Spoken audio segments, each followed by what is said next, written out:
Welcome to the June 10th, 2021 meeting of the Town of Southampton Planning Board in accordance with the Governor's Executive Order 202.1 and its related extensions, and until further notice, all of the board's meetings will be held remotely via video conference, so we ask the public to continually check the town's website for updates and new information. Maureen, may we have a roll call, please? You may. Chair LaFaro. Present. Vice Chair Finnerty. Present. The secretary is here. Board Member Catalinato. Present. Board Member Long. Present. And Board Member Zuccarelli. Present. Thank you. We're all here, full quorum. Good. Gloria, and I'd love to add to that roll call Town Attorney Kathleen Murray. We started to do that a couple of years ago and somehow it fell off the chain. So be good to acknowledge that. Kathleen is here. Attorney. I will do that. Thanks. Please join in for the Pledge of Allegiance. I pledge allegiance to the flag of the United States of America and to the republic for which it stands, one nation, under God, indivisible, with liberty and justice for all. Thank you. Any minutes, Gloria? Yes, March 25th, 2021. Okay, motion to accept those minutes. Dennis, and second by Robin, all in favor. Aye. Abstentions, 6 in favor. Okay, we'll move the agenda in order, except that we have added as number 1, the seeker referral report on the concern application before the town board. So Mike, that is yours. Hello, everyone. Everybody get the report in the email? Yes. Okay. Okay, great. I'm just going to share my screen so we can look at the report together. One moment, please. Okay, everyone sees. Perfect. So good afternoon. Back to discuss concern for independent living, a 16-unit support housing application. Based upon our last work section, we put together the following comments, right, as identified at the end of page 1 into page 2. You've identified several large impacts. This would suggest that the application would be issued a positive declaration. And prior to adding that language, I want to confirm with you that is the recommendation of the planning board to the town board. If so, I can add that verbiage, and if you're comfortable, we can adopt this these other comments. Well, why don't you go through the whole thing? Sure, you got it. Yeah. So one of our first comments following the 27th was the application lacks compatibility with the comprehensive plan recommendations, specifically creating multifamily housing on County Road 39. Access through Seasons Lanes was contemplated to service the rear of the subject parcel. Understanding that town board has restricted access via Seasons Lanes, it's important to note that denying access is contrary to the comprehensive plan recommendations. The information does not contain enough information to address growth-inducing impacts as it pertains to future build-out of proposed Lot 1. Nor does it contain enough information to address segmentation as it pertains to Lot 1, being that we are unaware of what they are contemplating for the church property. And of course, we're still recommending that there should be access to Seasons Lane, and it should be utilized to gain access to a signaled and controlled intersection. We identified one at McGee Street. The applicant shall address parking provisions, as well as public transportation walkability, and should also address safety concerns regarding attempting to cross North Sea Road to access something like 7-Eleven. The proposal shall clarify emergency vehicle access through Hillcrest Terrace. And then we had some, I guess, of lesser concerns, but still notes that are significant, which is for the fair housing preference, the STP, that would create noise and light pollution, and additionally, to contemplate coordinating with the state county to pursue a traffic circle at the intersection of North Sea Road and County Road 39. You missed the first one. Oh, did I? The applicant shall address. Go down to the bottom. Sure. The applicant shall address Safety shall address. Oh, for fair housing. Housing preference. Yes, preference in veterans. Correct. That was okay. Where you use the word segmentation, I would just put secret segmentation to clarify that. Okay, great. I'll make a note. Anybody else have any comments on the report? Mike, I just have a question. Was there other developments in this area? Because perhaps we need a reference. It does not contain enough information as to to the impacts, cumulative impacts that there can be. Are there, because I think I understood there were some other projects in that direct area. Yeah, I raised that. It's the aquatic center potentially Thank on you. East Street. Okay, So- so we'd like to consider that in regards to impact of traffic impacts. Sure. Traffic impacts, yeah, quality of life impacts, see what's going to happen, traffic, resources and such. We have to start looking at cumulative impacts, not just by an individual development, but how that is going to be cumulative with other developments in the immediate area. Do you say McGee Street there? We did not specifically call out to McGee Street. We left it somewhat ambiguous just in case we did want to go south to Old Montauk Highway or Hill. I think that was the Hill route, Street. wasn't it, Dennis? Dennis did outline it out, Yeah. so we could add it. Yeah. You're Yeah. muted, Dennis. You're muted. I actually tried driving it. And it's Yeah, that's the most, that would be the closest signalized intersection, but I think we need to incorporate language that says the comp plan directs projects along the County Road 39 corridor to provide alternate means of egress, either through collection streets, or if you'll remember the development directly west of here, the streets were designed to direct development out to the side streets. So I think you captured that, Michael, in one of the bullets, but it didn't really, you may want to expand on that. Okay, Just sure. to say the planning, directives for the comp plan, directs projects along that corridor to provide an alternate means of egress. So therefore, this project runs directly counter to that plan. Good. That extends that comment. Yeah. I'm just making a note of that right now. Okay. Okay. Yes. No. So I will add the secret segmentation, the consider the cumulative impacts. I will add McGee Street, as well as the comp plan directs projects along County Road 39. Dennis's note, as well as the language that specifically calls for a positive declaration to be recommended to the town board, so that these can all these impacts can be further analyzed. Okay. All right. If there are no other suggestions, we'll move to adopt the report. By Dennis, second by Robin, all in favor? Aye. Opposed, abstention, 6 in favor. Thanks, Mike. You Thank you. captured Great. it. Thank you, guys. Thank you. Have a nice day. You too.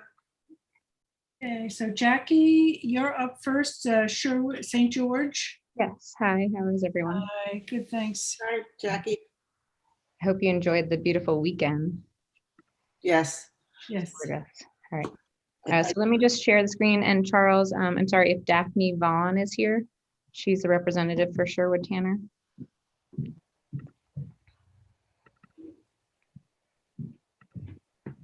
It's not here. Okay, that's fine. She's aware of the action today. So this is the resolution for Sherwood Tanner. This is the aerial. So this is a dead end road here. It's going to create 2 lots. This is the checklist. Everything's looking good. So sorry, this is orientated this way, but this is a north-south road, and it's going to result in 2 lots. They have located the large specimen trees, which are the majority along here and along the top that the planning board requested. And I am recommending that it be deemed complete, and we schedule a public hearing for July 22nd. Any comments? Okay, so we're gonna have a motion to deem it complete and set a public hearing for July 22nd by Zuccarelli, second by Gloria, and all in favor. Aye. Opposed, abstention, 6 in favor. Okay, number 2, Sternberg, Harvey Sternberg, a waiver. Yes, and Charles, if you could let in Joe Lombardi from the Rayner Group.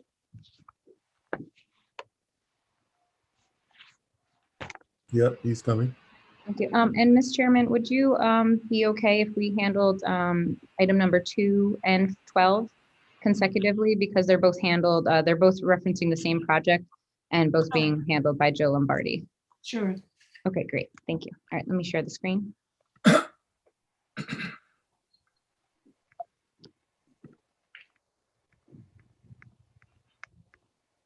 All right, so this is Sternberg. So what happened is we adopted the pre-application report in February of 2019. It has since expired, and we did extend it once. So they are requesting for a waiver of the pre-application policy. They just expired in February of 2021. But they have been working really closely with me on the second item, number 12, regarding the common driveway access, because this, if you'll remember, this is a very hilly spot in Bridgehampton. So they're accessing the property via easement here, going across an out parcel, and then hooking around. So we have discussed this at the pre-application, and then the 2 lots are going here.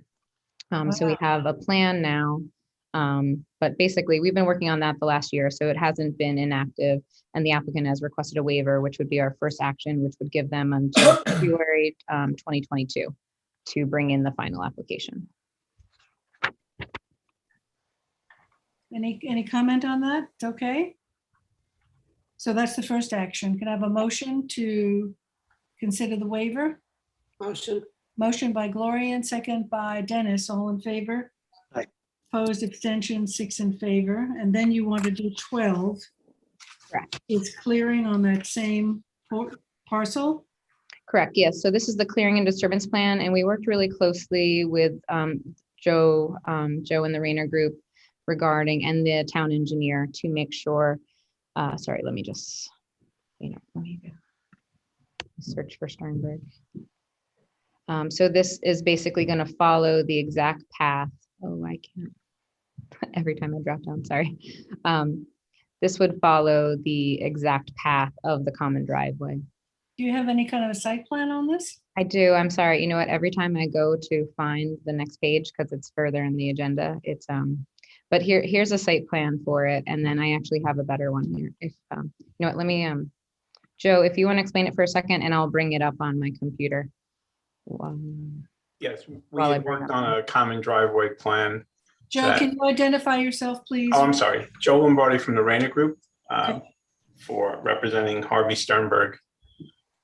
We had worked on a common driveway plan, several iterations through Jacqueline and Tom Horton, came up with a plan that provides a minimal amount of clearing, just enough to get vehicles up to the site so that we could do a test hole and test well for the health department.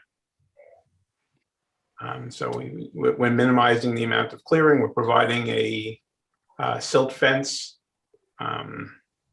along, I guess it's the westerly side, to prevent any kind of erosion or sedimentation that might occur in that area. Okay, here you go. The topo up there is intense, isn't it? Yes, that's why we really were paying close attention, because if we're going to cut in this area, we want to cut exactly where the common driveway will be, so that we don't disturb the native vegetation. And the slopes are quite dramatic, especially in this area here. So what we're doing is we're kind of riding the edge of the hill here. And then there's a little dip right here, and then it goes up into lots. This is actually not as bad as it looks, but it goes uphill. So this is really the area that I was concerned about and that we discussed in the pre-application report. But now that we've worked so closely, I think we've achieved what we really want to do here. Is just when they go in with the machinery to dig the test holes for health department, we want to make sure that the disturbance is in line with the common driveway design. So we really have worked closely with engineering on this. So lot 2 is the northernmost, and then lot 1 is Right. the large lot where Yep. the driveway is going through. Yep. Yep. And so this is the overall configuration, Jackie, just to zoom out a little. So this is the common driveway easement here, which might have to be modified slightly. And then the disturbance is coming right up to here. So it's going to follow really closely. This easement might have to be expanded. essentially, but this is the general concept. This is an existing easement, and then they're proposing another easement over this out parcel, resulting in lot 1 here. And then we get a significant amount of open space here with those 2 nice hilltops. It's really quite a beautiful, unique property. I walked it, and there's glacier erratics, very nice rolling topography. So we have a really nice cluster plan that we're considering on this one. Jackie, can you just refresh my memory on this out parcel you're calling it? What is it? This is owned by the same entity, but this actually is just a separate building lot. So it has an existing driveway here that kind of comes to a clearing, but it's not developed, but it is owned by the same entity. So they're essentially utilizing an existing access easement and then granting an easement over their property to be able to subdivide this. Would they want to develop that out parcel with a house? This could be separately developed, yes, with a house. Mhm. So has Kathleen will review the documents, the easements? Yeah. Yeah, and actually one of the items is to erosion control is a condition, claiming a letter of novice rights, which is customary, and then submission of a new access easement. Kathleen and I did review this in depth about probably a year and a half ago, where we reviewed the existing easements, but we will do that formally again at the final application review. And where's the test hole going to be, just to show us? Right, I believe it's, is it right here, Joe? It's just basically, as you get Okay. into that lot, there'll be a Lot 2. test hole. The test well may be a little bit further north, because we'd like to be able to utilize that well in the future when the house is built on that lot. Yes, I thought I saw a plan. I'm not seeing it here, but I might be missing it. But I believe one was here and one was like up here, Joe. Yeah, I think so. Yeah, That looks about right. yeah, I think there was one, Jackie, just so you know, I think there was one right here and then just right here. You know what, I thought it was referenced on this plan, but I do have a plan that shows it. And it's basically right into the lot and then right here, which pretty much ends at the common driveway. Any other questions on that? If not, a motion to approve the request for clearing on Harvey Sternberg's property. Motion. Motion by Craig, second by Second. Gloria, all in favor? Aye. Opposed, abstentions, 6 in favor. Great. Okay, thank you, Joe. For everyone, have a Yeah, good thank day. Pad Construction, Jackie? Yeah, so Pat Construction, this is a property that's on three properties, 120, 124 Priscilla Avenue. This is to bring them up to date. They had an issue with the surveyor. Basically, their engineer, I think, had passed away, unfortunately, and then also their surveyor moved to one company and then exited the company, which unfortunately delayed the surveys. So this is really to bring them up to date. They were up to date until about last year, and then they were having issues producing the plans. So this is just to bring them up to date and then to acknowledge signature so that they're finally done. 90-day extension. It's actually 4 90-day extensions to bring them back up to date. Request for 5 consecutive 90 days. Oh, sorry, 5. Okay, so do we have an end date on that? I do. I don't know why it's not in here.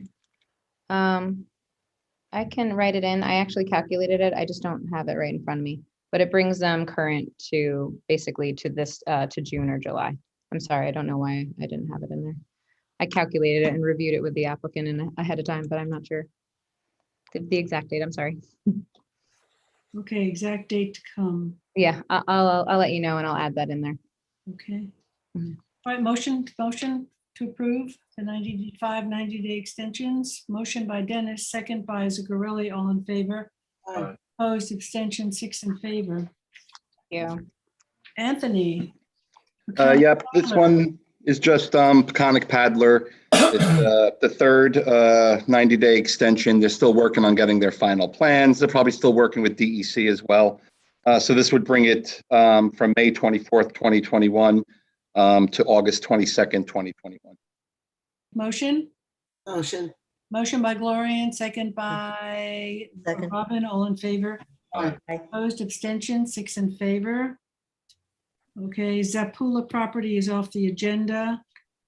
Jackie, you're back with Tiana Development, lots 17, 18, 19. Sure. And if they are present, it is actually, let's see here. Sorry. They were going to try to attend. I'm not sure if they're going to be here. I'm sorry, I'm forgetting their names off the top of my head. Emily and John Cullings would be here. And let me just pull it up. Cullings, Emily and John Cullings were the applicant.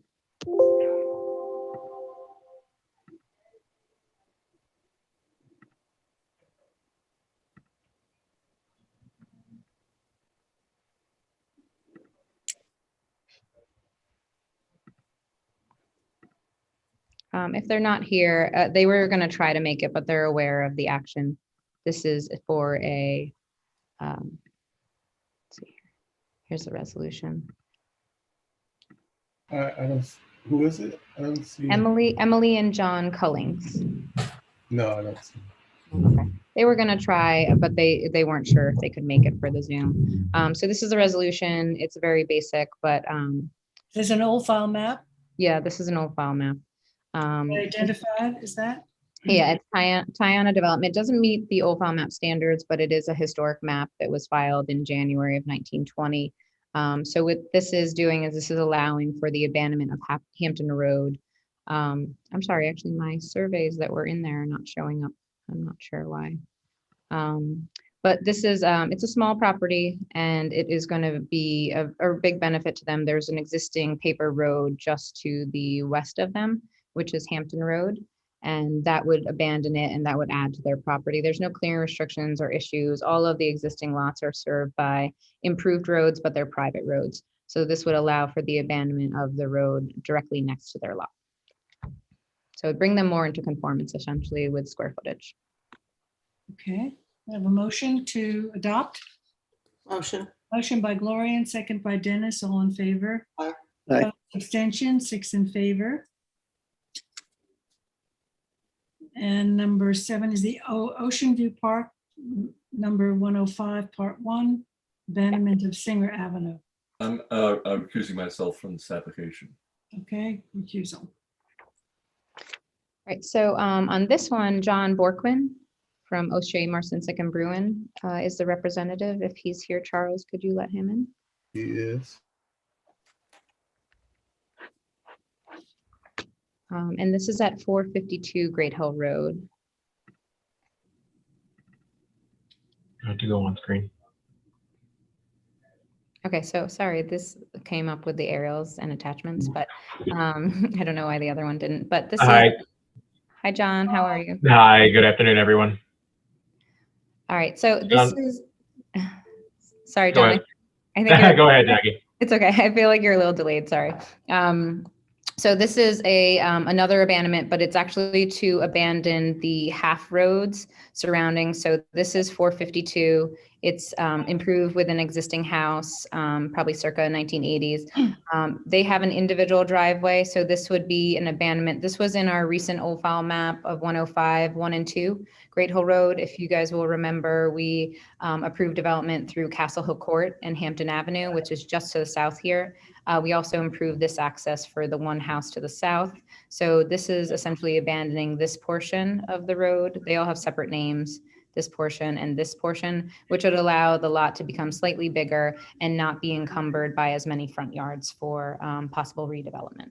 So their access is here to the, Yeah, they have an existing driveway off of Great Hill Road here. The planning board did allow another driveway here. Just to serve this lot. And then the rest of the development is served via a private road over here. And then our newest development came off of Castle Hill, which is over here, and it comes down and through Hampton Court. so you're abandoning the west, the south, and keeping the east, right? Yeah, correct. Oh, no, actually, it's all going to belong to them because their driveway is solely on their property and the one half of the road. So Okay. we'll abandon all 3. The remaining frontage will only be half of this road, which I'm just forgetting. I believe this is Wynwood. Yeah, I believe this is Wynwood. So this is Wynwood, Grove, and then this is Broadway.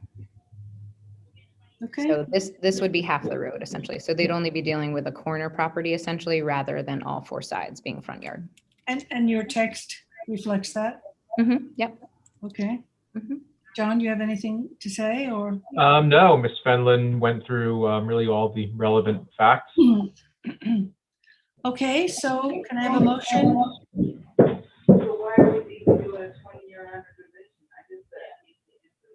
Some, I don't, can I have a motion to approve? Motion by Robin, second by someone. Glorian, all in favor, 5 in favor, 1 recusal. Dennis Finnerty. Thank you. Thank you. Thanks, John. Does someone have a mic open? I think it's John's. There might be someone in the Okay, he background. just left, yeah. Because I could, Okay, we have Raymond Halsey, Lot 1. Matthew, this is yours. Yep, a re-veg. I'll pull up the screen for you guys. we need Dennis back, Madam Chair. I'm back. I'm back. Okay, Yeah, okay. Raymond C. Halsey, Lot 1. This is 1899 Noyak Path, a revegetation application. As you can see, we have an aerial here. We also have a combined survey and revegetation plan. This is to bring them in compliance with the 35% allowable. They're about 7,000 square feet and change over. So they're going to be revegging around the perimeter. They also had done a little bit of reveg, but they needed understory already in addition to that. So this is going to sort of beef things up. That's already there. Let's go to the next page if I can. Yep. I think I'm on a little bit of a lag. Are we back to the right page? yeah, Yeah, Yeah. All right. Yeah, so we received this back on March 8th. I went out there. Everything looks appropriate in terms of where they're going to re-veg, about 7,000 over. And we'll be approving this subject to our new conditions, that we've been doing since about November. Inspected for compliance prior to CO or CC. Construction fence prior to the issuance of any building permit for final as-built, and it's got to be done within a year. and so Okay. did you not mention, Matthew, that you're looking into Oh, yes. Thank you, John. acquiring a larger? We did. I had that that's discussion with based Claire and on- Dennis, and we're all in agreement. So we're going to be moving up our tree size to 3.5 inch to 4 inch caliber trees for Good. deciduous trees, and it's going to be the same spacing because obviously where the trees go is where they're going to be no matter what size they are. So Great. those are 10 feet on center. And we're now going to be a little bit more cognizant of what has been removed. Yeah, Robin will do as best we can. I mean, because Yes. there are some cases where everything's gone, gone, but I yeah. do get a good handle of what's appropriate. Marty has he worked in the past there's an overlay on our GIS that tells you what the native community is, so it'll tell you really what the appropriate species are that's supposed to go there. Usually in the aquifer, it is what's called a pitch pine oak forest, so it's a lot of red, white, scarlet oaks, some pitch pines, high and low bush blueberry. It seems a little boring after a while, but those are the really appropriate species for the area. Some mountain laurel too. Good. And thank you, Robin, for making that suggestion about equivalency. Yeah. Thank you. I mean, 4 is better than 3. Absolutely. Maybe we'll work our way up to like We're a getting- 10-inch tree diameters that have been taken down. Yes. Okay, so I have a motion. motion.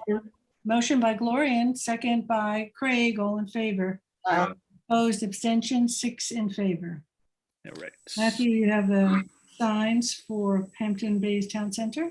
Yep. And Charles, can you let in Annalise, please?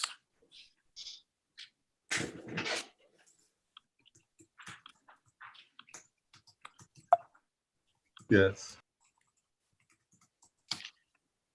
All right. So this is Hampton Bays Town Center, formerly known as Hampton's Montauk. It's under a lot of names, but it's a site plan and it's part of the conditions of approval for was a bank. I believe it was Hudson City at the time. And this is a pharmacy that the planning board review all the signs. So this application proposes to replace some signage that's already there. So it's replacing 3 wall signs and 1 blade sign. It's for the Rite Aid Pharmacy. They've changed their colors. So, prior to it was blue with white writing, and now it's going to be a white background with blue and green. The ARB saw and reviewed these. on June 6th and didn't have any issues. So this is the south side of the building from the parking lot. This is the east side. And this is the north side on Montauk Highway.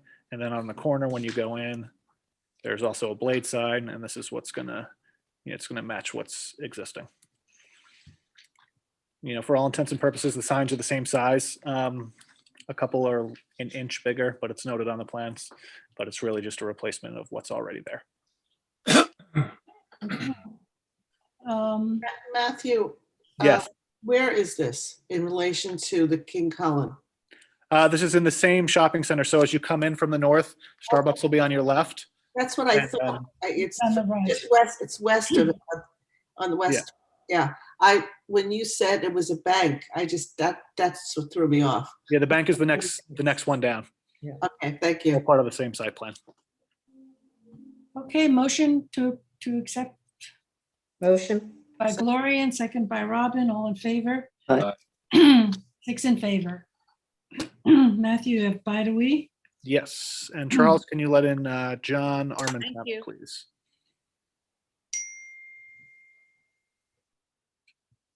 Yep. Thank you.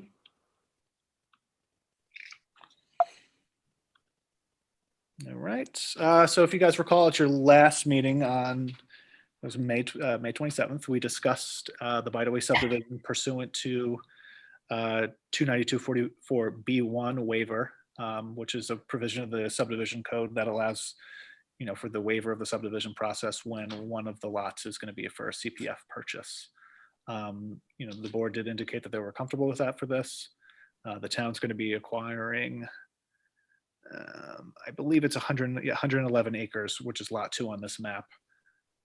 So I did prepare a resolution. I've shared it with Mr. Amartano. He's comfortable with the conditions. If the board's comfortable, I can go through that resolution with findings. Sure. And then we can move on. Yep. So do have the subdivision map. I apologize. It is a couple of pages, but this outlines, this is parcel 1, which is going to be retained by Biteaway.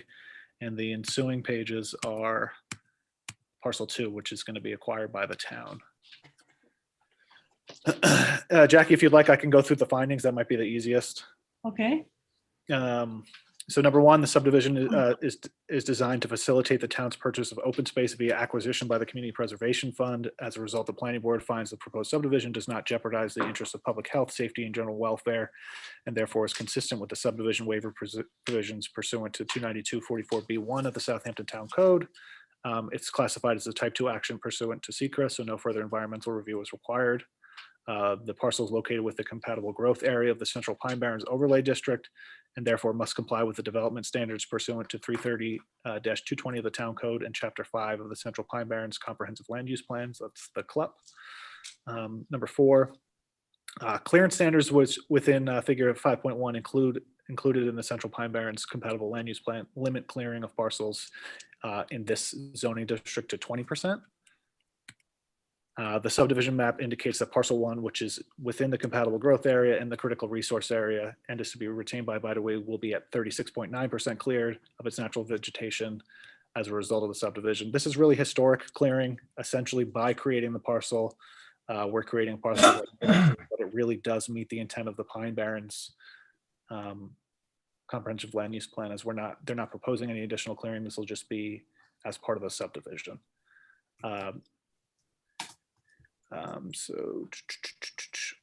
This clearing on the parcel is in conformance with our clearing standards in the aquifer, which for commercial use, which by the way it limits to 50%. So a conditional approval will be filing of a kind of covenant identifying parcel 1 as cleared to the maximum extent, limiting to what's existing, which is the 36.9%, and that any future development will be subject to the review and approval of the Pine Barrens Commission. The covenants will also be subject to the review and approval of the town attorney's office. And then also, as a result of the subdivision, parcel 2, which the town's acquiring, doesn't have any road frontage. Has road frontage only on Sunrise Highway, so there's no real way to get to the parcel for the public for the open space. So I did include a 20-foot wide trail easement on the western portion of the property. And if we go a couple pages ahead, which is here, I tried to scale it out as best as best I could. So this will allow for, a future trail to connect along the property line here and allow the public to get up to the open space. Okay.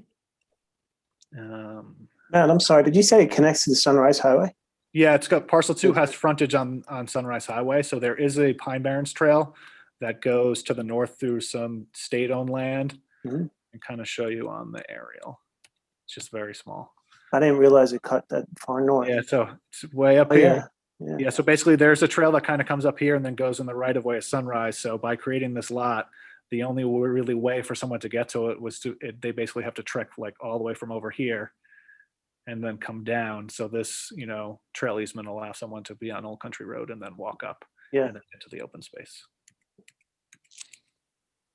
Other than that, it's pretty straightforward. This does meet all the requirements of 29244B. I do have several conditions that I can go through. And then if John has any questions, or if the board has any questions, we can go from there. So changes to the map we need outline the area within parcel 2 that is subject. There is an easement that was filed in 2018 over the portion of the property that's within the core preservation area. So we just need that noted on the map with the library and page number, street numbers for each parcel, identify the lots by postal district, note the area of each lot to the nearest square foot. That's a code requirement. Show and note the proposed 20-foot wide trail easement. We need several notes on the map. The surveyor's note that shows it's in compliance with zoning, offer of dedication, the approval, and that there's covenants, and then submission of covenants and restrictions for no further subdivision of parcel 1 and parcel 2, no lot line modifications of lot 1 and lot 2 without planning board approval. They identifying the parcel as being parcel 1 is being cleared and limiting clearing on parcel 1 to 36.9%. And then any future development of parcel 1 will be subject to the review and approval of the Pine Barrens Commission. Prior to signature, they'll need a health department approval or exemption as appropriate for the subdivision map prior to signature. Submission of the trail easement to be reviewed and approved by the town attorney's office. Town attorney approval of all legal documents, title Right. certification, mortgage consent, or mapping requirements, and recording the map within 62 days of signature. I'm not sure. Did you throw in the abandonment of the underlying there? I think portion of it underlying was laying over an old filed map. Okay, if there is, Dennis, I can add that as a condition that they I that they abandon it. kind of saw it on the survey, but I wasn't sure. Okay, that's easy to add. If I could weigh in on that, that's a requirement to merge the lots. Abandonment is a little more of a complicated process. I don't believe that's necessary for the transfer to the town. I mean, I can. John, can you identify yourself, please? Sure, sorry about that. John Armentano, Farrell Fritz, 100 Motor Parkway, Hauppauge, New York. We represent Biteaway in this project. We are pleased to do it. I think it's a great opportunity.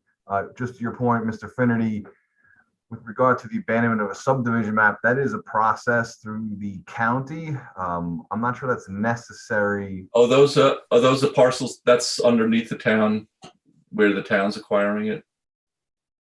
Matt, if you could show the map, I think it straddles both areas. Because I don't know that you might have a problem at some point you're going to be down trying to record everything and they might kick it back. Yeah, if I can interject, whenever you're recording a new subdivision map, you do have to abandon any of the underlying maps. So the county will reject your subdivision map unless we authorize that. So we can look at the abandoned paperwork. It's usually not too burdensome, but you have to do it before you record a new map. Yeah. And I just want to be, and this is a point, it's not really a recorded map in that sense. I mean, I don't have an issue with this. I don't want to hold up the sale with the town. This all records to, there's one tax lot that everything we've done has recorded against. These underlying maps are, as we all know, vestiges here. I'm not sure they even pick up. If that is an issue, we will take care of it. It really falls to Biteaway to accomplish. I'd prefer not to have that as a condition. If it's a reality that the town or that the county requires, then we'll have to adhere to it. But I would prefer it not be a condition of this approval. We can write it as a condition if it's applicable by the county, if the county requires it. Or just an authorization, because they might look to say, we can't abandon this map because where's the planning board authorization? Yeah, they generally want to make sure that the planning board's aware that we're abandoning a portion of an old file map or any other underlying map. And it is a county requirement. I've dealt with it numerous times. Okay. So the authorization is saying should be sufficient. Makes life easier for you, John, believe me. It really will, and you're gonna have to do it. You will. Okay, that's fine. Then we accept. Okay. So you'll add that, I can Matthew? add that, yeah. Okay, Abandonment. okay. Yeah, of the underlying old file map and just reference the name. Yep. And that the planning board authorizes it. Yeah. A motion to accept? It's by Dennis, second by Robin, all in favor? Aye. Opposed, abstention, 6 in favor. Thank you again. I just wanted to thank Matt too. Everybody's been very helpful, and Biteaway is very pleased to have this opportunity to provide the town with open space, and we hope you get to enjoy it. Thank you. Thanks, John. Thanks. Thank you. Have a good day. Matthew, Maple Residence? Yes, and Charles, if you can let in Jet Marina, please.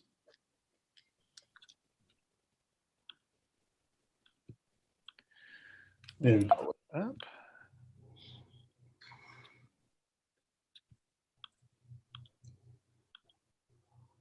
Okay.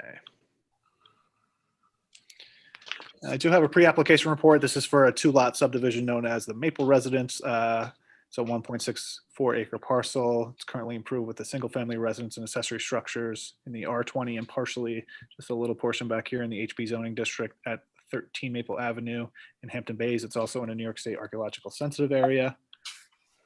This is the map. If you recall from the public hearing, it's a little bit of a different configuration, has a 39-foot flag.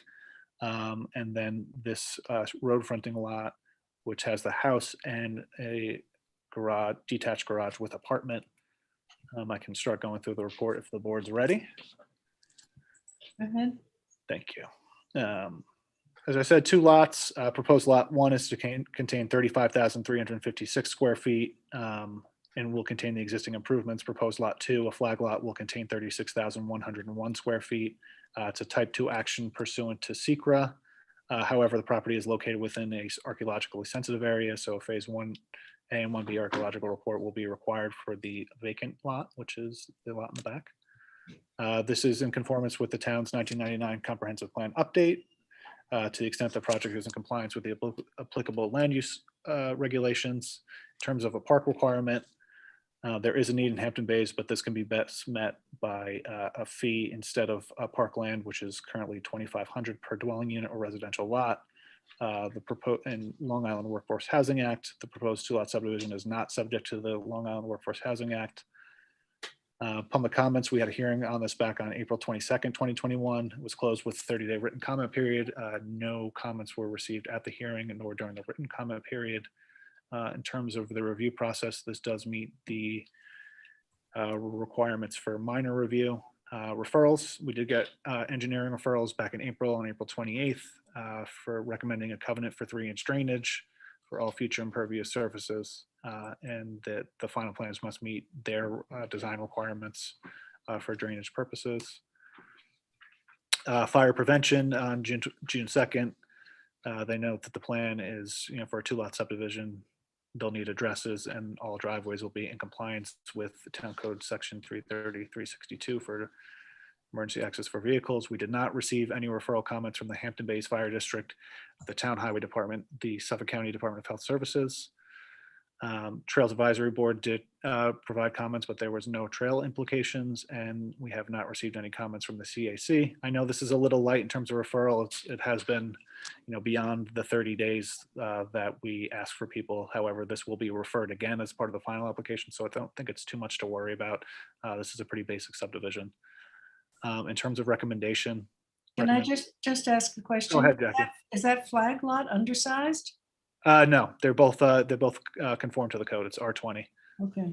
Oh, it's R20, yeah. Yep. Just a tiny corner all the way to the north is HB. Recommendations: proposed lot 2 indicates having a 39-foot wide flagpole with frontage on Maple Avenue. The applicant will need to verify with the building division with the chief building inspector to ensure that the flag lot provision of the town code is applicable to this configuration.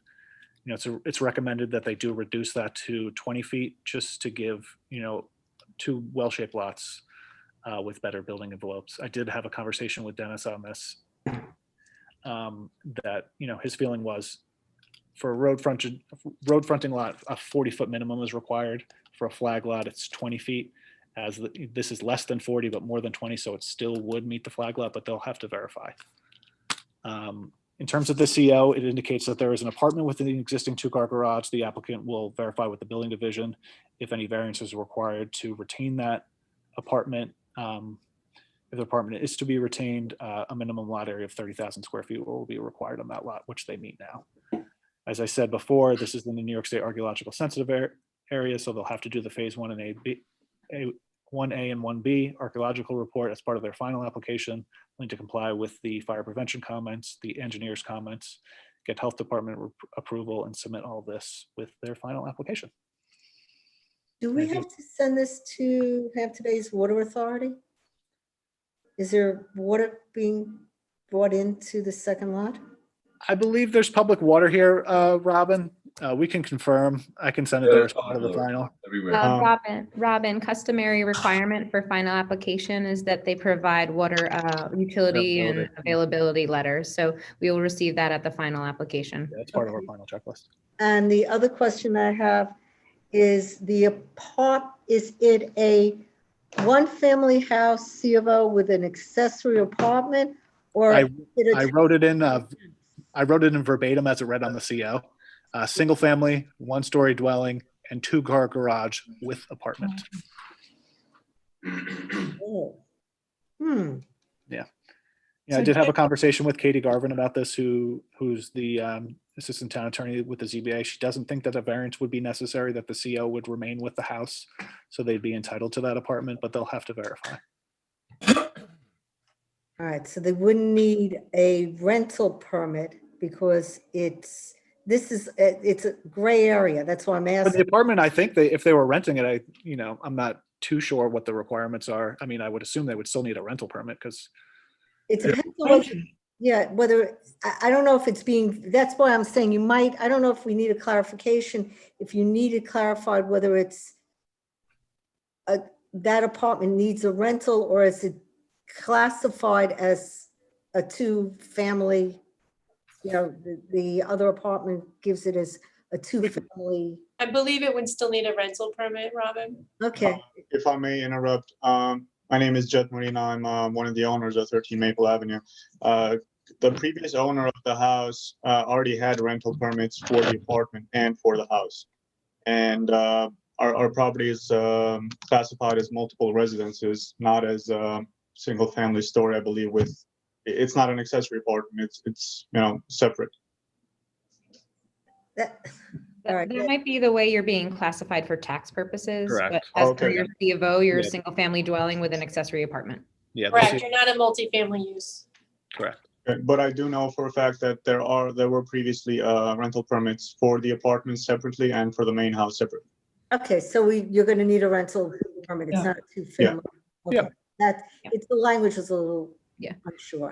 And Robin, the requirement is for 30,000 square feet. So it appears that he'll meet that as a result of the subdivision, but that's why Matt is asking to confirm that with the building division prior to final. All right, terrific. Thank you. Cool. Okay, any other issues? I have a question. Usually you have, if you have a main house and an apartment, the owner has to live in the main house. Does that not apply in this particular case? I believe this. It likely does. Yeah. Gloria, I haven't seen the file, but the CO just suggests that the structure itself is legal and pursuant to the rental permit and the town's rental law. You still have to have owner occupancy of one of those structures, either the smaller one or the main house. I do believe that this not being a non-accessory apartment, it does not require the owner to live on site. Because like I said, I do know for a fact that there was a separate rental permit for the apartment and a separate rental permit for the main house concurrently. Before we purchased this house, the owner was not living there. He wasn't living in New York at all. But he had both the house and the apartment rented, and he did have rental permits for both. That's why I was looking for the clarification. Yeah, we can look into that because that is contrary to our rental regulations. Yeah. least from what I know, if it is an accessory apartment, the owner does have to live in the property, but with us, this not being an accessory apartment, I believe that requirement is not needed. That's I why. think it is an accessory apartment. It is an accessory apartment. It could be an old C of O. That's Jackie, that's exactly the reason I brought this up, because the terminology in the C of O does not refer to it as accessory. It just says apartment. Just as a Correct. And that's the gray area as to whether it's a two-family, where you don't need the person living there, as Gloria rightfully brought up. So I think we need a clarification as to what this is, because I don't think it's clear from the C of O. The C of O, don't forget, is from before our accessory apartment laws. So things fall through the cracks. They don't stay consistent. So I think a clarification maybe from the chief building inspector is necessary. I'm not sure, Kathleen, where we would need a clarification, but I think the owner has a right to that clarification so he knows. I agree. I think that's a good idea. Yeah, and I spoke to that in the report that they'll have to clarify with the building division. But not only to the size, but to what it is. Oh, yeah. In other words, if it's pre-existing, Absolutely. Pre-existing apartment that doesn't say I accessory. can add language, yeah. Whether then the if it's owner an accessory apartment or. Yeah, to clarify whether it's an apartment or accessory apartment. That's why I brought it up. I'm sorry, I wasn't being. And any dimensional relief necessary. Yeah, but we've had the problem with buying and selling of units like this, where it's before our accessory apartment law, and so it becomes something that has fallen through the cracks, and it's not clear what it is. So Jet, we're going to have to clarify that. You understand? Yeah, I understand.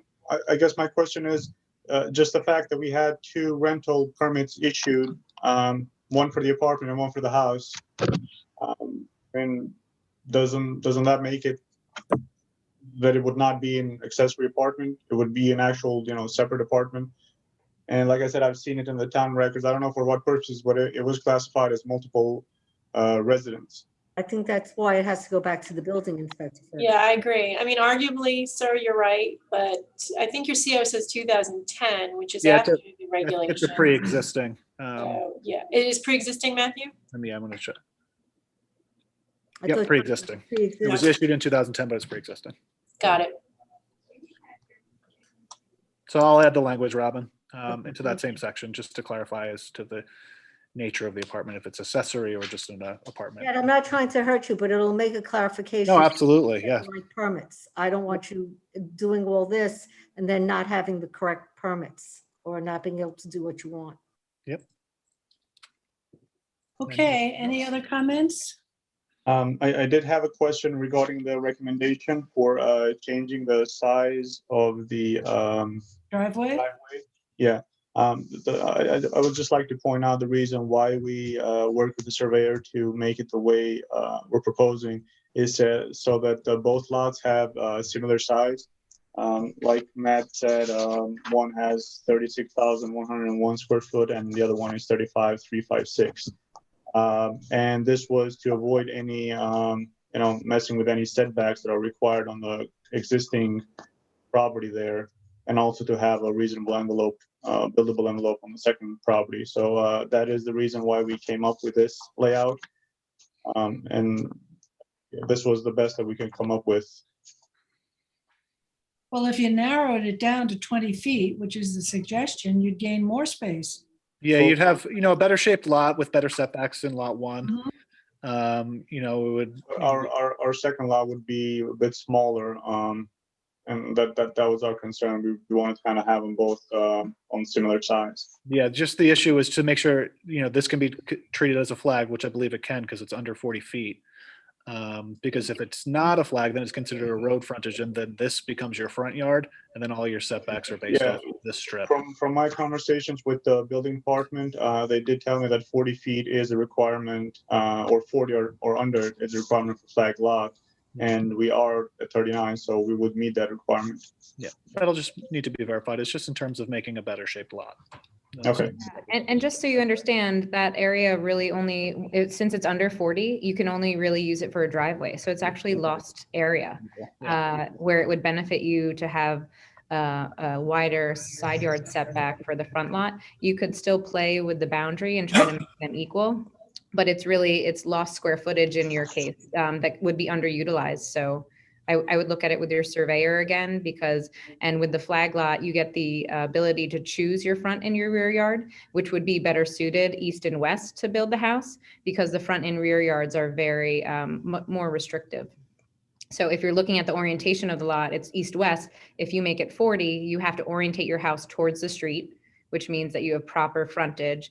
But really, you're not meeting that at 39. So if you go down to 20, you're meeting the code intent. You can still look at a slight shift with the boundary between the two lots and still have equal size lots, but then essentially have more development possibility.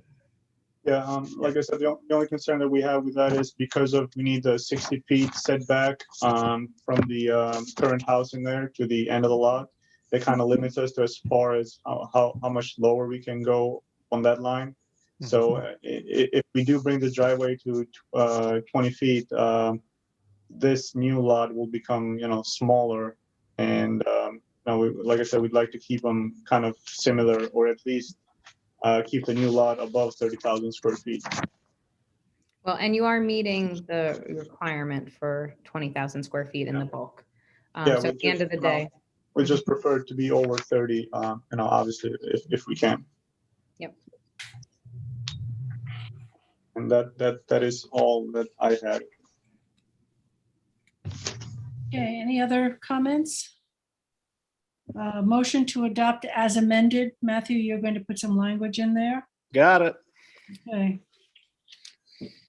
Motion on Maple residents. Dennis, second by Craig, all in favor. Aye. Opposed, abstentions, 6 in favor. We've done Harvey Sternberg. We're going down to Jacqueline Cressy. Yep. And that's Anthony. Yes, ma'am. I believe Wayne Bruin is here, Bruce Anderson, and maybe Jacqueline Cressy.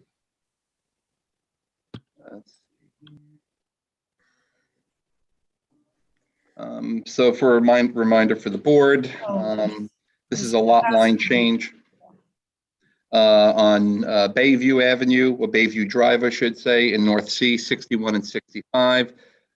You can see on the screen here, it's these two lots that both improved with single-family residences. They're in the R40 zoning district. You can see on the waterfront lot, the house is situated precariously close to the bay. And the applicant is proposing a lot line change. I'll show it to you. This is the existing lots. As you can see, a small lot here in the waterfront and this larger lot back here. The lot line change would take some land from this property, give it to this property, such that it would provide some room to bring the house back and put in a new septic system as would be needed. We've had this for a while.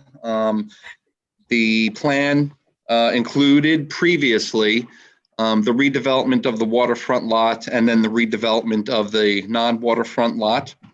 The non-waterfront lot down here, they've proposed to eliminate any improvements on that property and are going to focus on this one, and we'll go through it. Initially, again, this was the proposal for down here, but they're not doing that anymore.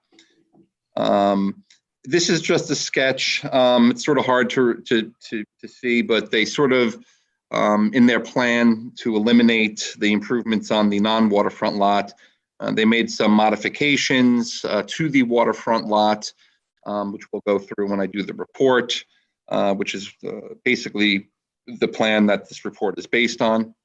And they also submitted, this is the Cressy property over here. This is a property next door to it, and they submitted for the planning board's review so they could show what improvements were approved over here when compared to what they're proposing for the Cressy property.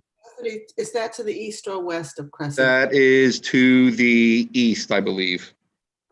What's the required setback, Anthony?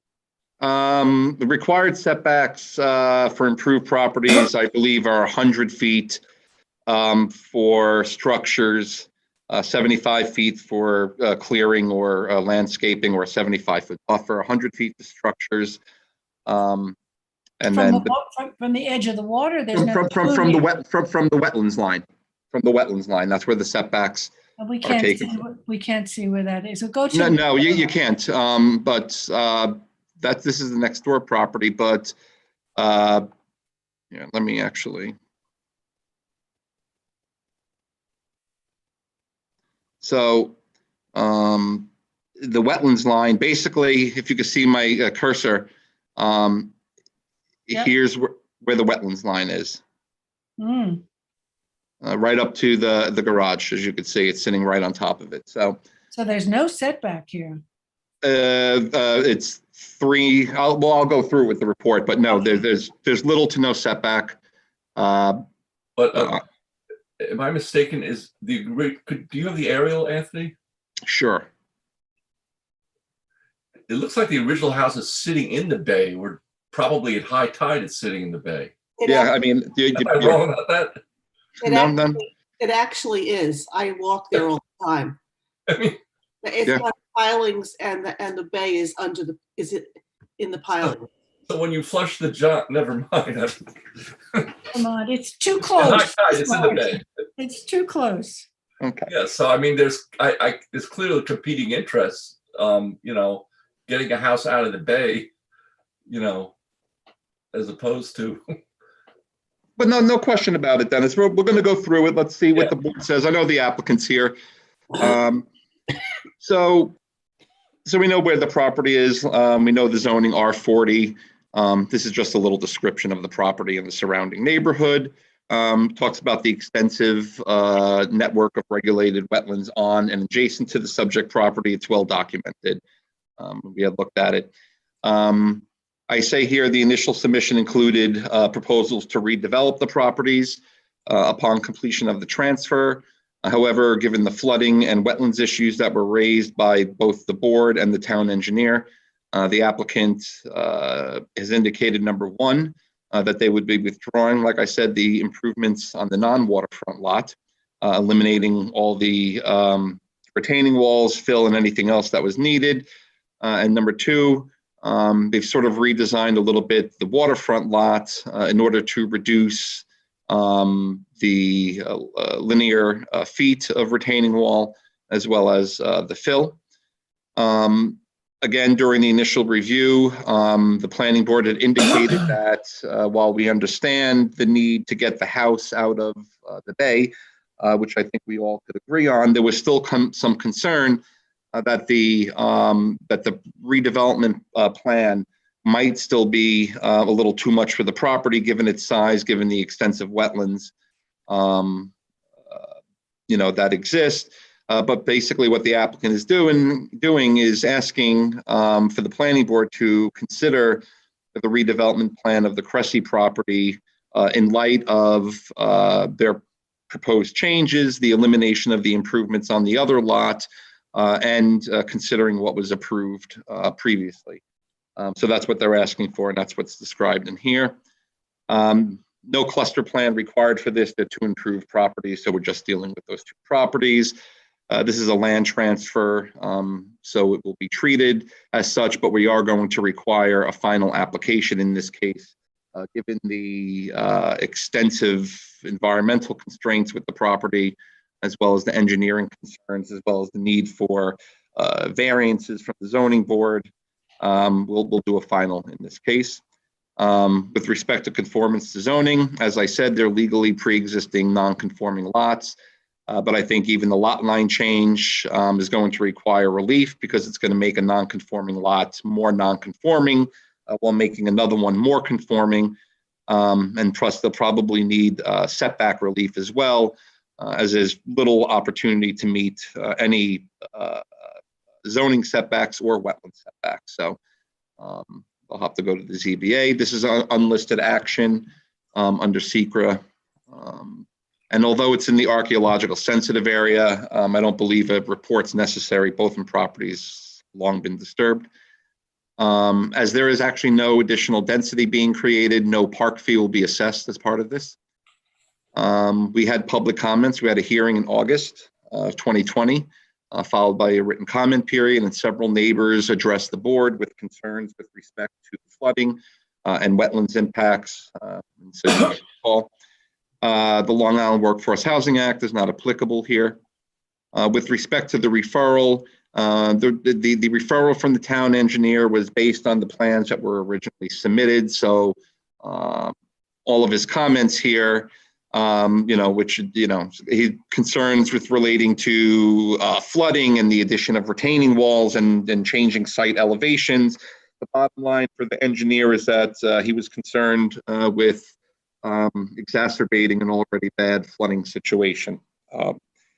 He has not done a formal review of this revised sketch. I did speak with Tom, and he did indicate that the applicant was moving in the right direction, but he's not signing off on a sketch. So when the applicant, or if the applicant moves forward with the final application, we will refer to obviously the engineer who's going to do an extensive review. The Conservation Board provided comments on the original application. There's not a lot in here. They talk about the extensive nature of the wetlands. They talk about their recommendation actually was that the wetlands permits be issued by their department as opposed to the planning board. But we can't do that. This planning board is reviewing the lot line change. So this board is the wetlands approving authority. So you will have to do the wetlands permits for this property. So so what will happen is the Conservation Board will get another referral, will get a plan at a final stage, and they will provide a much more thorough review since you're going to be handling the wetlands permit. Office of Fire Prevention just had standard comments, and the Trails Advisory Board recommendations. So in terms of our comments, I sent you guys the edited version, and I just sort of put the edits in here. Look, the planning board, I'll summarize this. The planning board supports the lot line change to relocate the residents landward of its current location. And this is right, it's sitting in the bay. We're not going to be able to meet wetland setbacks here. We're not going to be able to meet dimensional setbacks. And so, there's going to have to be some consideration. We know we're going to have to upgrade the septic system, and we know it's not going to meet even close to the wetland setbacks. That being said, I'm still concerned about the house sitting 3.3 feet from the wetlands and the garage 1.3 feet from the wetlands, with a swimming pool that's sitting 40 feet from the wetlands. You could see here, how close the wetlands comes to these structures. So, ultimately the question is, it shouldn't be, how much, can we jam on this property? It's got to be reasonable. So I think that considering increasing those setbacks, the applicant needs to take that into consideration. We're not going to be able to get a large buffer, but even a small one will be good. The problem is putting a garage right on top of the wetlands. There's no room to even put a project limiting fence with hay bales, to say nothing of construction activity sitting right on top of the wetlands. So I just don't think the setbacks work there, to be quite honest. And I think, they got to discuss that. Again, number two, a 292 referral will have to be made to the Conservation Board. And obviously, whatever the applicant does or whatever they submit, we'll give to Marty Shea's office, and we'll see what they come back with. I suspect that the plan as proposed will be an issue for the Environment Division, but we'll see. The third point was the engineering review, and like I said, his initial concerns pertained to exacerbating flooding problems. And so he didn't give us any specific comments on the new sketch. Like I said, he said they're moving in the right direction. And at the time of a final application, obviously, we'll do another review. He'll do another review, and we'll get comments at that time. Number four, again, it's an unlisted action, and we'll have to do a secret review. We may want to coordinate in this case, given the other involved agencies. which will include the Health Department and the New York State DEC. Actually, not the Conservation Board, so I got to take that out of the report here because we're the ones issuing the permit. Again, number 5, it's in the high priority water quality area, so a new IA system will be required for the waterfront lot, and then any substantial changes to the non-waterfront lot, if they were to do that, would require it. Compliance with the town engineer's comments, obviously. Compliance with the Office of Public Safety regarding property addresses. And then the final application would include Health Department approval. So that's what I have for the board at this time. And I don't know if anybody had any questions. Me? I have 2. Sure. When you remove from number 4, the Conservation Board, they still are going to get a referral, correct? Correct. They're just not a approving authority in this case. I just want to make sure. Yep. Then the other question I have, what is the historical movement of the wetlands in this area? Because I know every time you go out and you delineate where the wetlands are, it shows a movement. Is the area, is it moving more? Which way is it moving? Do we know? You know, I don't, to be quite honest. You know, you have a lot of wetlands on this property, off the property, obviously. You know, you got this concern. But, you know, my guess is if it's moving in the direction that the garage and all this is going, and it shows a historical movement that way, I think it's a greater argument why we need a setback.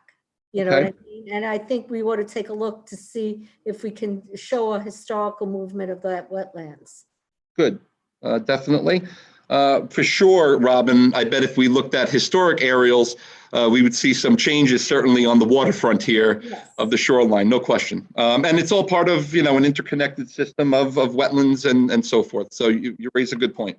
Thank you. And flooding, you know, where there are wetlands, there's going to be flooding.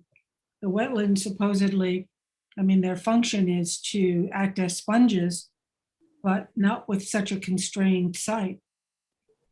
But if you did overlays of how, whenever these wetlands were mapped, and you did every 2 years, you'd probably see either a migration increase, whatever.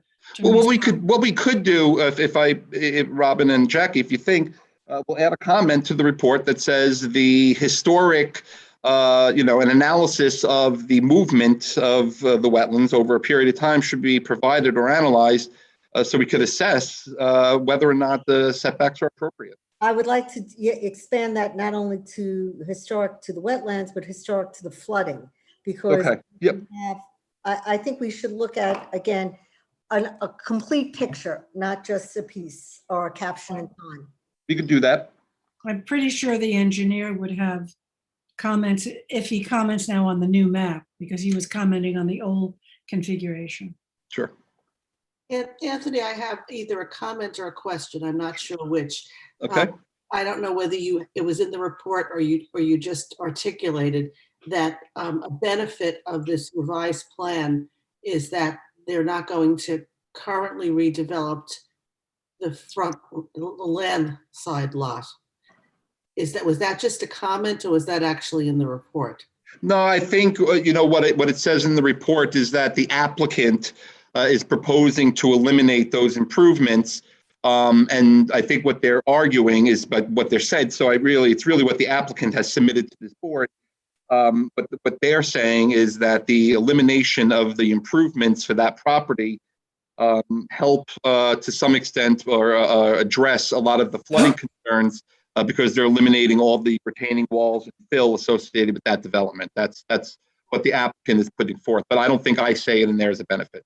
I mean, my comment then would be that is not worth anything, because that doesn't mean that the front property won't come back and want to do the same thing. Of course.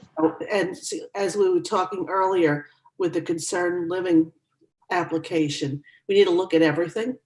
So to assume that what they're not going to do will actually happen, So it's not so bad what they're going to do on the Bayside property. Sure. And then one other point I'd like to make that I forgot to say, and it's in the report, with looking at respect to this adjacent property, the improvements, and sure, it's got a garage, it's got a house. The applicant indicated, like what they're proposing here, the pool was sited to the side of the house, but it says it in the report, this property is much bigger than the one that we're looking at, and the setbacks are greater. Sure, this property has all those improvements, and they have setbacks that clearly don't conform to the setbacks required, but there's no structure here sitting, right on top of the wetlands at 1.3 feet. So I just don't think it was, an accurate. Also, it's not subdivided. Is that correct? The It's adjoining an existing lot. It's an existing lot. But it's not subdivided. It's one lot. It's one lot. And the adjacent, you told me that it was to the east, but it's not on the bay. Am I correct? It doesn't front. It is, I believe. It does. It fronts it. Just give me 1 second. It's this property right here. I'm sorry. So it is on the water, yeah? Right? But it's one parcel, no subdivision. Yes.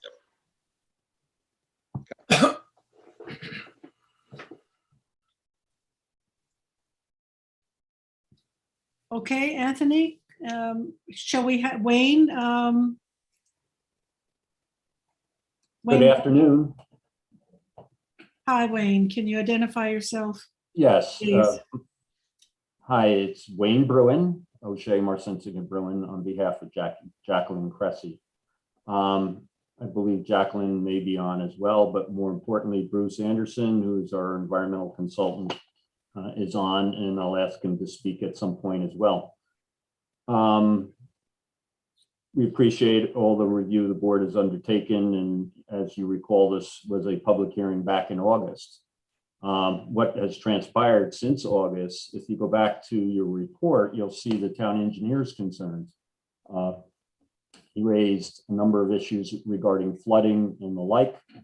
We put our engineers to the issue, trying to recognize what's going on and not being the expert, but just to give the board a picture. If Anthony, you could put up that aerial photograph, might help a little bit. So generally, this is an area, what you can't see on the aerial is on the right side of the aerial is much higher ground, to the right and to the north or to the upper right is steeper slopes, much higher area. And the question is, where does all the water go? The other side of the picture is along the bay. It is somewhat of a dune or a berm. And so when all the water comes off the hillside, so to speak, to the east or northeast, it all ends up in that pocket, so to speak, between the bay and the hillside, which happens to be all this development and thus has created wetland pockets. And you can see the significant wetland way to our east there. As far as all the developed properties, what occurs is when there's historically a large amount of rainfalls and so on, the water has to go someplace and it just creeps and spreads along there. There isn't any natural stream or flow. It's just a spreading, and the more water or more saturation, it just gets higher and spreads. To the extent that properties got developed and remaining portions remained low, they became wetlands over time. And in fact, I'll let Bruce give you an evaluation, was part of our submission, of the wetlands on or adjacent to this property. In particular, I think Bruce represented the landowner to the northeast who did go to the conservation board and did get the permits that you see. The issue here is that we're before the board to do simple transfer of property of two non-conforming lots. One, and the complete goal was to be able to relocate and redevelop the house that's sitting in the bay, as the board has acknowledged, with a greater setback from the bay.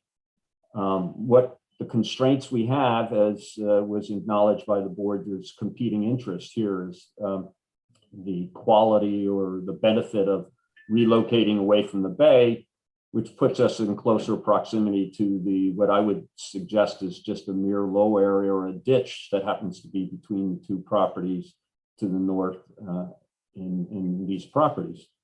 That being said, we submitted a transfer. We also looked at the issue that's coupled with this transfer is that we asked for wetland permits because the future development of the property would be tied to where this lot line is located. And that's the question for the planning board. Where should we locate this lot line between the two properties? But so we thought it would be wise to couple that with a wetland permit for the redevelopment. We certainly can withdraw the wetland development and just leave the simple transfer for you. The pre-application report, and as you know, the purpose of the pre-app is to enable the subdivider to, and I'm just reading from the statute, to save time and expense in reaching a general agreement with the planning board as to the form of layout and the objectives of the subdivision regulations. Keeping that in mind, you know, we're here, we have this report, and if you study it and you look at it, I don't think it reaches those objectives. And let me point out a few things. Number one, we're a transfer.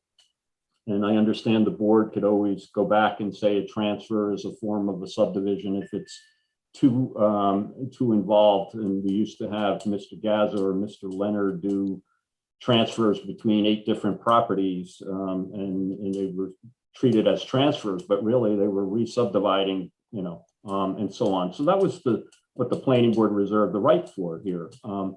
So to go to a final, to treat this as a subdivision is problematic, and I'll get to that.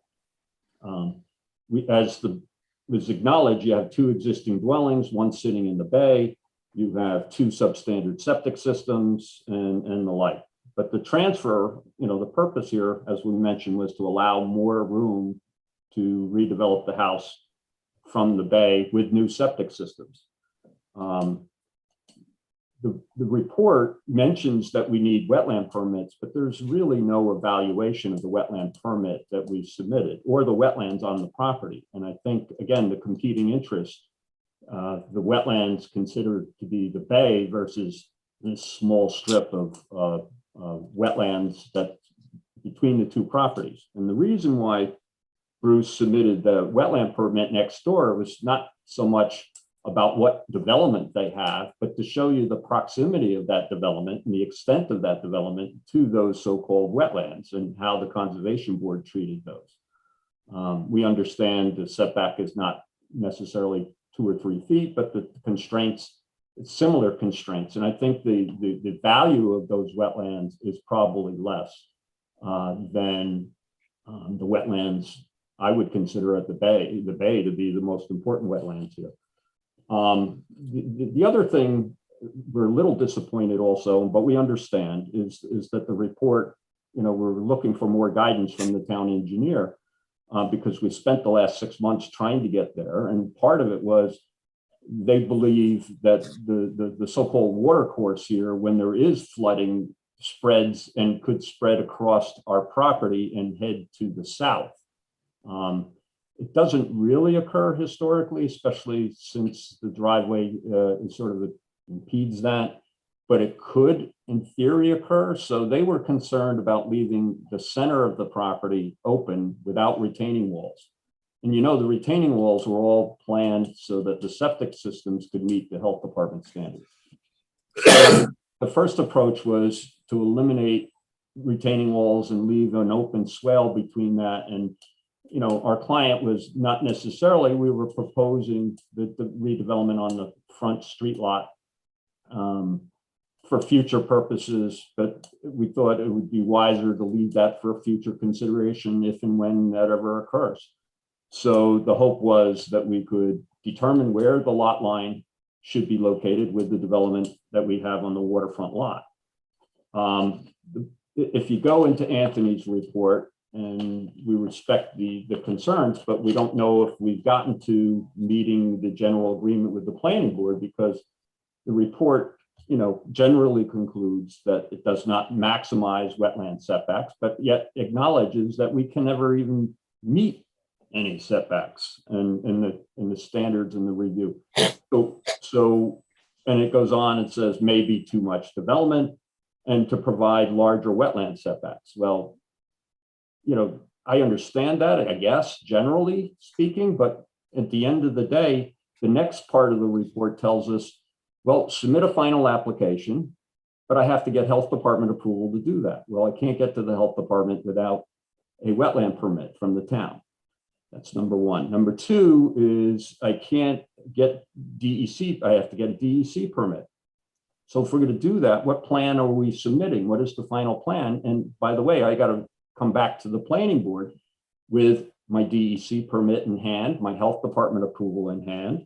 And then the report goes on and says, well, among other things, we'll send it to the conservation board and we may modify the plan. So how are we achieving the objectives of the pre-app? I don't think we have a general agreement how and what can or what should be done here. I think it may be worthwhile that we think about this. Maybe something could be done to reconsider the report or give us better direction. Or another can I just interrupt for 1 second? I just want to finish, Anthony. Go ahead. Then you can go. This is a transfer of property, a simple transfer of property. You seem to support that. Maybe we should take all redevelopment off the table and just put the simple transfer, and we'll proceed with all the agencies with the redevelopment at a later date. That's no problem. But Wayne, you're sort of going after my report here. It doesn't do what it's supposed to do. It sure does. This isn't a subdivision, you're right. So you're not going to get a full-blown subdivision review. At the end of the day, the issue that we're dealing with has to deal with flooding and wetland setbacks. And the report says the wetland setbacks are close. It's 1.3 feet, 3.4 feet. I will be happy, Wayne, if you want to go back to my original report, which said shift everything further away, get rid of the pool, get rid of the garage, and shift the house further away. I have no problems putting in that specific recommendation. I sort of gave you some wiggle room there. And the reality is, Wayne, yeah, I do say that we have to get reviews and comments. It's complicated. The planning board isn't going to just rubber stamp your plan as proposed. Marty Shea is going to comment on it, and then the planning board's going to look at those comments, and then we'll decide how the development's going to go. So I don't think you're giving me enough credit here. I think Anthony, I'm not trying to attack you, but the point is we can't get to where you want. I can't get a final application without health department approval and a wetland permit. So tell me how I get there. In my opinion, you revised the plan to increase your wetland setbacks. 1.3 feet isn't good enough. And so I move it 2 more feet? Listen, if you want, I could ask the planning board. You want me to refer this to Marty and get Marty's opinion on that? And we'll put it in the report. I don't have a problem with that. August 12th that you did refer it to him. And they recommended that they issue the wetlands permits there because they know of the complicated nature. They know the kind of review that they were going to give them. And so that was their comment. I agreed that we can't do that. This board has to issue the wetlands permits. So if this board wants to do another extension, sure, I'll send over your proposal and I'll ask the Environment Division to give us specific comments, which we could incorporate into this report. And if those comments say shift this or do that, we could certainly put them in the report if you're looking for some more specifics on setbacks and such. I mean, that's the best I could offer you. Or as you just indicated, if we withdrew the redevelopment now and just do the lot line transfer and leave that all for Marty to do at a later date. That's absolutely an option, Wayne. Yes. Absolutely. So that's up to you. I think the pre-app report, the intention of the pre-app report to flag the problems ahead of time is excellent. We flagged them. It's a very problematic piece. So I think referring it to Marty at this point is a smart idea. Well, I'll let Bruce, if you have anything else to add to this discussion. Well, yes. Can everyone hear me? Yeah. Yes. Okay. So look at this aerial and look at the existing cottage on the bay. That coverage there, the body of that lot, it's probably 50% of that lot. So when Anthony says we're jamming all this stuff in, does he not realize that the coverage on the body of that lot goes from like 50% to 11%? Now, look at the aerial and the wetland that he seems most concerned about, which is a head scratcher to me, is essentially a ditch with a Phragmites hedgerow. That's why we got all the septic relief, because or the relief on the other property. The point of showing him that is not that this is a drainage ditch on a disturbed part with a man-made ditch dug through it. That's what that is. And so look also, you'll see a large shed, which is right up against it. And yet the wetlands are still there. That's because it's literally a drainage ditch. I don't know that any board member's been there to actually walked it and looked at it. If you go to the opposite side of the property, you see that little pond. That's a drainage pond. And you'll see that the driveway that leads to the bayfront lot is right up against the wetland boundary, and that's depicted on the map as well. So you have basically zero setbacks on these two drainage features that happen to be flagged as wetlands. We thought, maybe incorrectly, that it would be more economic to provide an overall drainage, an overall development plan for these lots. We encountered a lot of resistance on the development or the redevelopment of the cottage lot. You know, missing from this report is the cottage lot received a wetland permit to elevate it to protect it from flooding. And that cottage on that lot is 5 feet from wetlands because it's a drainage ditch. And Marty Shea and his concert gave us an administrative wetland permit. And in that permit, it's awarded because there is no impact to that wetland because it's a drainage ditch with Phragmites on it. So that was our thinking. Now, so we wanted to increase the size, the body of the lot on the waterfront lot. Okay, and that would take our coverage, even with what we're proposing, from something like 50% to 11%, which is shown on the surveys and not mentioned on the report, but that's okay. Meanwhile, even with the redevelopment of the cottage lot, which we're no longer considering, you were still below the coverage provided in zoning, because that calculated on the survey at 19%. So we thought we were heading in the right direction. And we realized, and I understand one of the board members who lives in this neighborhood must know that the essential problem with all of these lots is that they're too low. And that's why they incur all this flooding. So we thought we were doing the right thing. Now, as for this concern about a swimming pool, to me, that's a real head scratcher, because you're talking about a saltwater pool next to a saltwater environment. And I would personally think you would want to incentivize the property owners like this to retreat from the water, okay, and let them redevelop their properties. Now, maybe we can work with the garage. I don't think that's a deal killer, but I'm scratching my head with this because I thought we were doing the right thing, actually. And this property, this deck, this sits out over the water on that house. I would think you'd want that pulled back. And I would think that the overriding concern would be to retreat from the water, not worrying about a setback from a drainage ditch on a Phragmites hedgerow. I mean, from pure environmental, biological standpoint, Bruce, I think not a harmful I place. think you've made your point. Your definition of wetlands as a drainage ditch, I think is something that Marty Shea can address and should. Let me just ask you, you represented the lot to the north, right? Yeah, And when that's was correct. that approved? I'm going to say 2007, maybe Okay.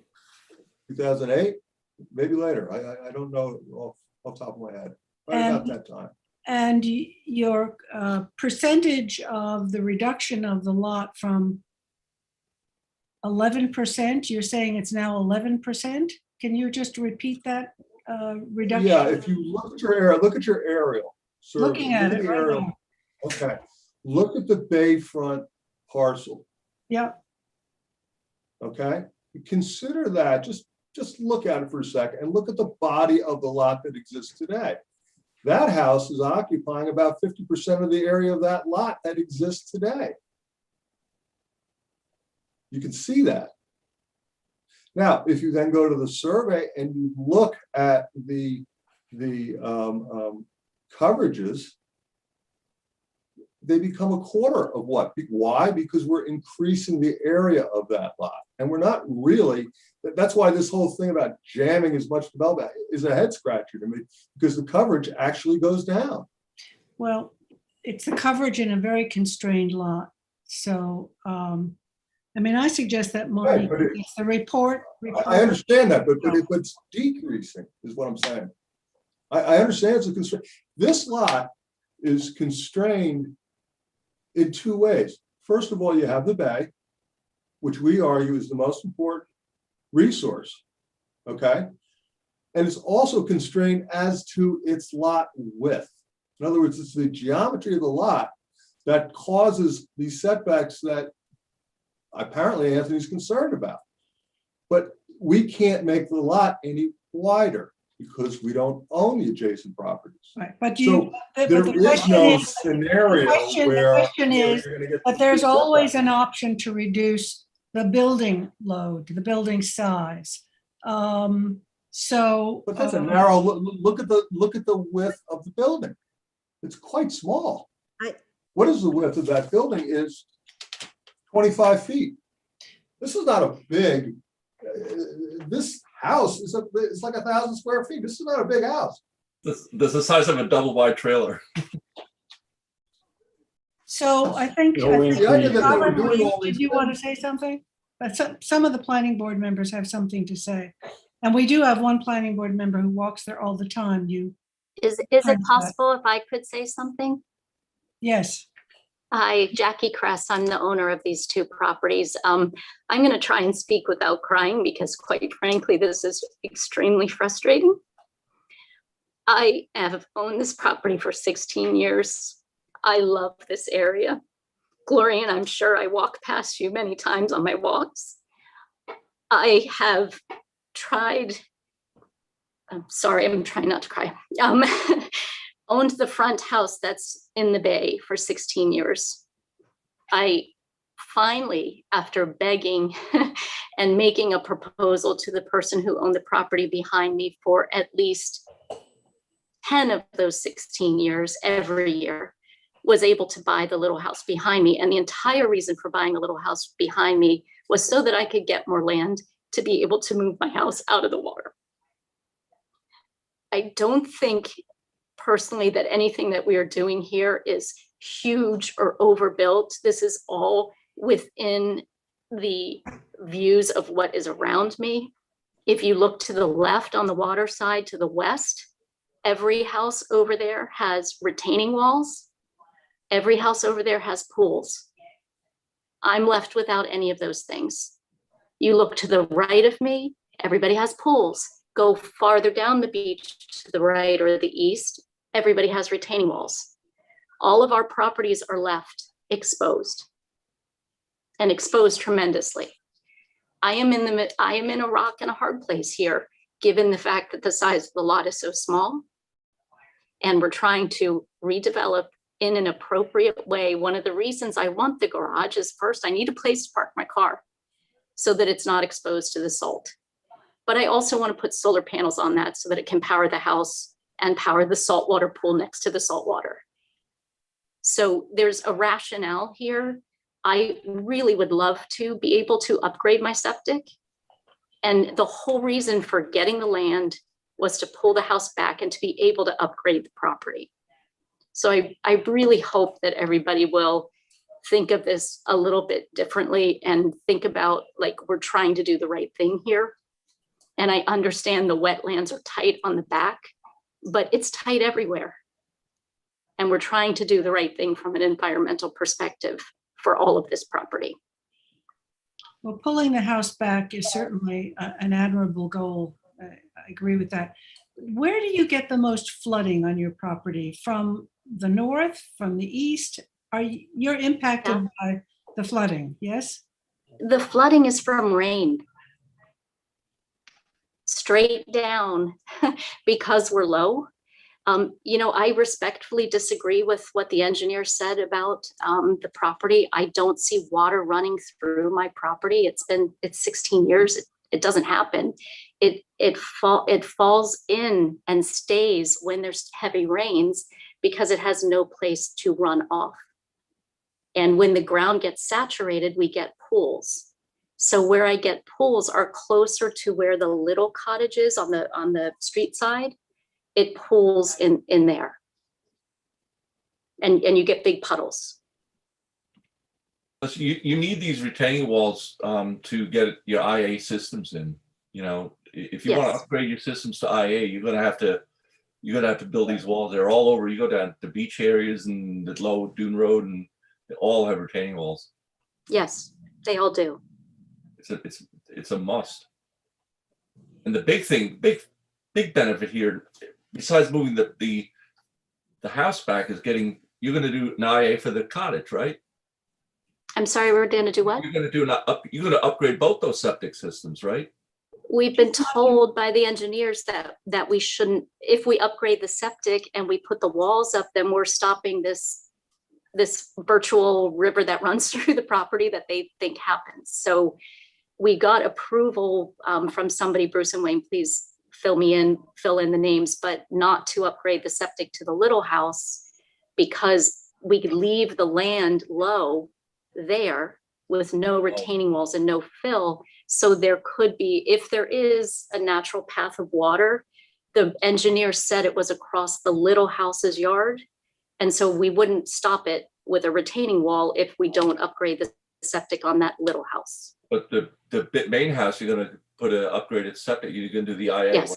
IA system. Yes, sir. So yes, sir. But the path of where they think the water goes is across the line between the two properties that we're proposing. Yeah. Yeah. So it's back. It's closer to the little house on the street side. That's where they think the water goes through. So we would leave that at ground level where it is right now so that it doesn't impede water flow. So where are you, Anthony? Are you? So look, we could do a couple things here. At the end of the day, look, and I've said this from the beginning, and this is why I initially said that the conservation board should be the one looking at whether, how to redevelop these properties, is they spend, Marty spends a whole bunch of time doing that. He works back and forth with applicants, do this, and that's what they do. Look, I'm looking at this, and I see a structure set back 1.3 feet from the wetlands, and based on, my experience and everything else, that's a very close setback to the wetlands. And I'm just thinking about construction activity, notwithstanding the fact that it's largely a drainage area with Phragmites. The report, it could say that a referral will be made to the Environment Division, who will provide the planning board with guidance as to setbacks and everything. And then that's sort of what the report says. If my report doesn't tell them shift this or do this, it says, attempt to maximize wetland setbacks as much as possible. But if we want to tone it down a little bit, and I could do that, or we could also leave the option open in the report that says the applicant could proceed with the lot line change, and they could apply for development for the lots on their own motion to the conservation board if they want. They could certainly do that. It's really at their discretion, quite Well, frankly. Anthony, it's our report, and what you just said about referring it to Marty Shea, because that's where all of this happens, and give us some recommendations. I'm perfectly comfortable with that. I don't know how the rest of the planning board feels. Okay. Okay. Is it okay if I ask one more question? Sure. So one of the reasons that we originally redistributed the property line the way that we did was that we had been told that we needed to put septic in on the little house. If we don't need to do that, and we're not planning to do that, it could be possible that we move the property line closer to, or give more property to the main house, the waterside house. Yeah. Would we do that? Would we ask for that here? Because, if we get, let's say, another 25 feet and that doesn't cause problems with, where the hypothetical river runs through the property, then we could have more room to position the garage in a different way. And be able to pull into it on the property. Would the planning board consider that for us? Yeah, that's reasonable. Absolutely. Yeah. More That's what flexibility. we're looking for. More space, more flexibility, less impact of flooding on your buildings, I mean. Absolutely. Listen, the reason we had drawn it this way originally was because we thought we had to do what we had to do on the little cottage lot. But if we don't have to do that, we can take more land, and that would be wonderful, and have a little bit more land for the main house property. Right. So why don't we leave? Thank you, Jackie. Jackie, may I just make a couple of comments as a neighbor up the hill? Yes. My observation, and I'm not technically an expert on this, but just as a layperson's observation, number one, I can't walk the beach in front of your house. I know. Because of the bulkheads for the two houses to the west. Yes. And so there's very little chance of actually any beach to walk on. So my favorite, I walk in front of the little cottage. I do that dirt road and into Bayview Oaks but when it rains hard, I can't go there for days because there's so much of the road is underwater. Right, but that's past the cottage, right? It's not my cottage. The road by my cottage doesn't flood. It's farther up Bayview, right? Not Beach Road. Very, very, very little compared to what happens a little further east. You're absolutely correct. Yes. But when it rains really hard, the end of Peconic Bay Avenue is underwater. Yes, it is. The wind is from the north and it's high tide, the bay is on Peconic Bay Avenue. Yes. When there's storms, the bay water comes bubbling up out of the catch basins in the street. So correct. It's in today's world, we never would have built there, any of these houses, because you don't build on a floodplain, which is what this is. As a layperson, I'm probably using the term incorrectly. So I think you have a house. I was actually in it before you bought it because I went. I'm an open house junkie. We need to mitigate as much as possible in order to allow you to have something that's going to meet your needs, but at the same time, try to realize that you really shouldn't be here in the first place. But that obviously is not going to happen. No, I'm here, and I'm trying to do the right thing. So as a neighbor up the road, that's my observations. So thank you, Gloria, and thank you, Jackie, for taking the consideration of if you're not going to put a septic in that small cottage, that gives you a little more elbow room. You can reconfigure the lot. So why don't we, Wayne, why don't you go back and, Well, what I was going to suggest is, Yeah. is that we would consent to an adjournment, that you don't adopt any report, that we seek out further, there's some alternatives here that was even discussed by our client that we need to consider, and that we try to meet with Marty Shea as well as Anthony and try to come up with some possible alternatives or revisions, which we could then present back to the board. excellent. That's a sensible solution. And I'm so glad that Jackie Cressy was here. That makes all the Thank you. difference to hear from you.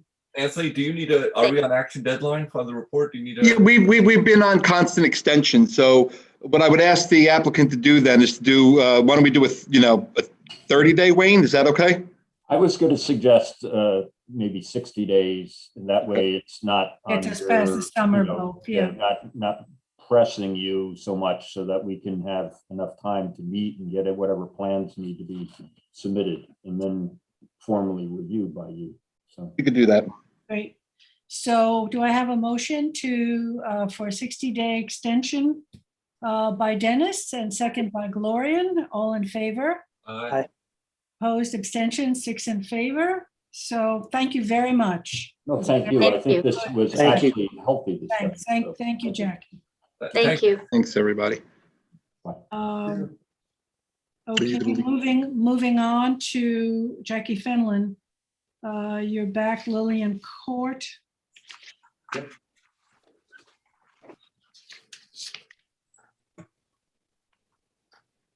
You have a draft pre-application report?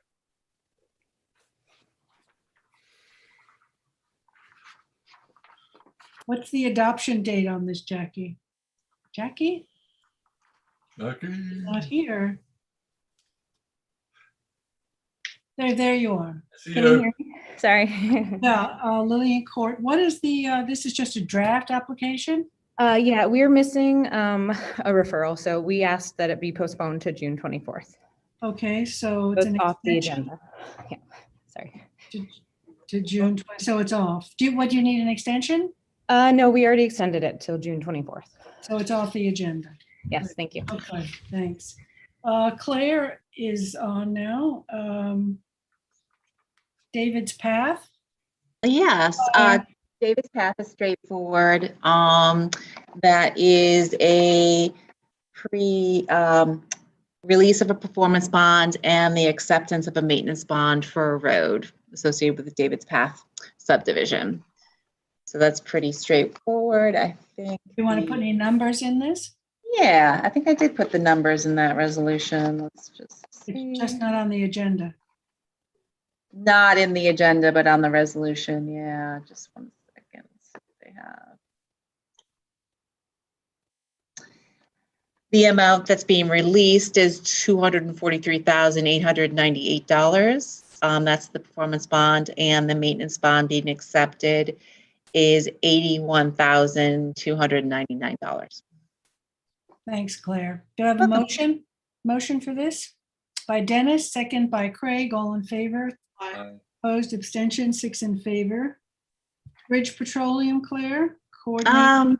Yes. I was supposed to have my own computer loaded up on this. Do you want Anthony or Matthew to share screen? Is it in the packet, Claire? It's in the packet for the most part. It is. So if you could just, if you could share your screen, Jackie, if you don't mind. Yeah, I could, sure. Give me It's, just one. I can give you the page. It should be page 100. Okay, in let the me packet. just pull it up. Yeah. That'd be great. We were supposed to switch, shouldn't? Jackie didn't give us enough time. I was gonna have that 10 minutes. Let's see. Do you mind? So what we're doing with Bridge Petroleum is we received a referral on the latest version from the ZBA on this application. If you recall, Bridge Petroleum is the existing gas station pumps. Okay, great. And pumps that is located on Montauk Highway in East Quogue on the corner of Walker. Yeah, that's great. Jackie, this is the pre-submission conference reports. This is the aerial she's showing. And this would be the resolution to adopt if you consider that. So you received an application. They have reduced the convenience store since your last viewing it. Jackie, if you don't mind, just the beginning of the report. Sure. So you adopted this report for the pre-submission in October 2020. And at that time, it was for a 1,575 square foot convenience store. And basically the design that they've shown. I think is the site plan attached, Jackie? I didn't see it. I didn't see it. Yeah, it's not there, huh? Let me check. No, no. Okay. Do you want me to try to pull it up? It's actually saved in the computer. So we can try that. And so they have reduced it by about 100 square feet, the convenience store, since this report was adopted. But basically, those are the issues on this, the issues you were adopted in this pre-submission report were, let's see. So what you're saying is that our referral could be our pre-submission report? Correct, exactly. Those would be the issues that it would be outlined in there, so. Anything need updating since 20? The only thing I would update to it is I'll recognize the reduction, the 100-foot reduction.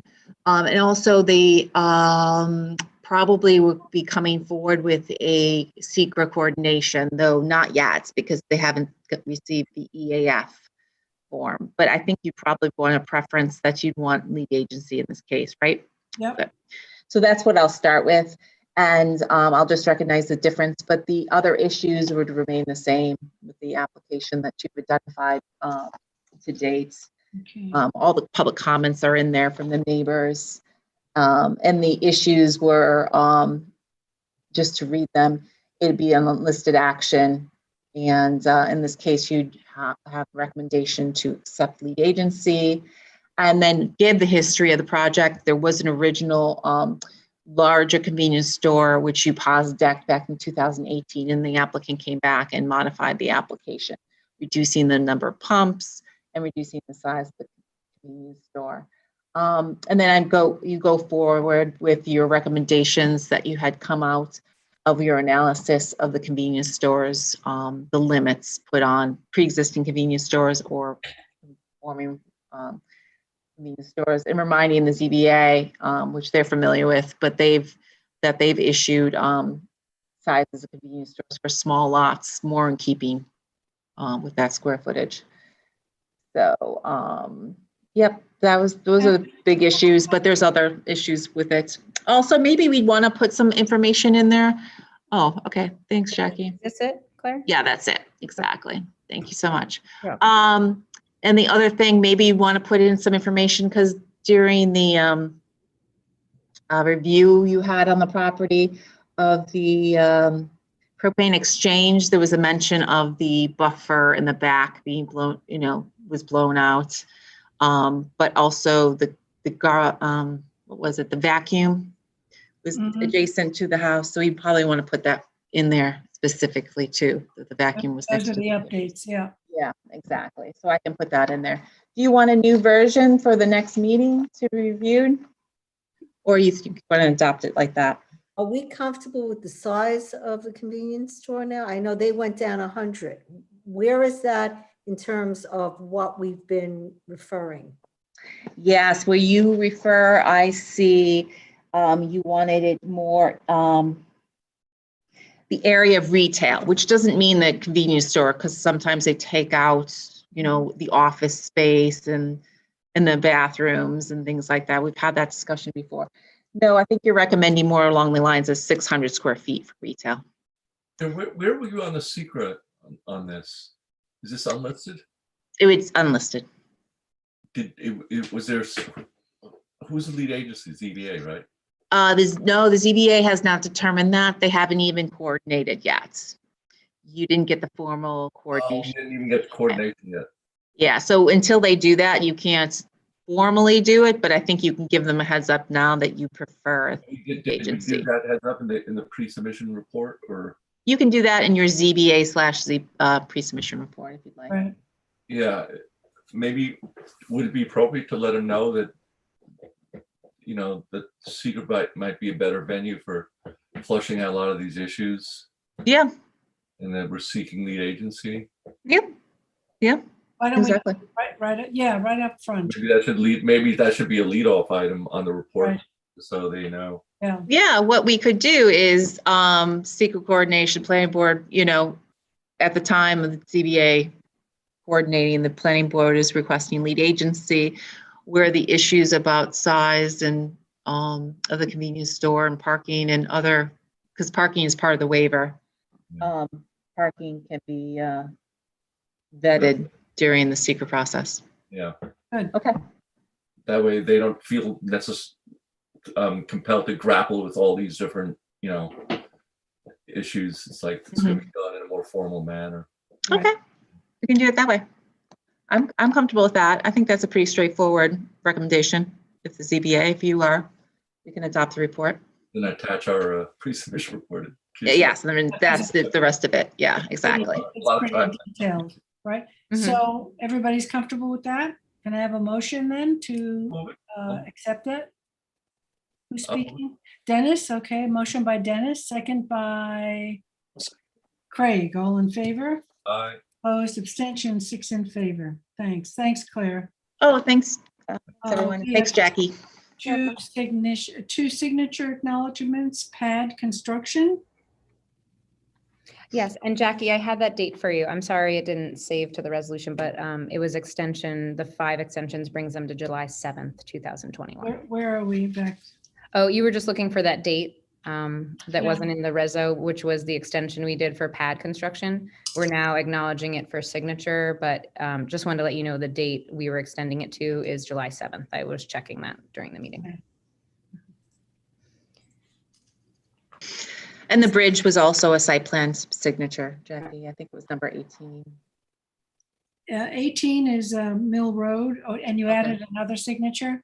It's been on it's on my version, the bridge. The bridge is on our agenda. Yeah. I'm not quite sure what number it is, but I have it. You know, So we have pad construction, 392 Mill Road. Yeah, those are my 2. And then number 18 was the bridge, staff housing and maintenance building. Staff housing, okay. Yeah. So everything's been signed? It has. Yeah, Gloria, and actually you need to sign pad. I had to check it before we could, Yeah, but I know I signed the others. yes, you signed the others, yeah. Okay, so we've done it. We've completed the agenda. Great.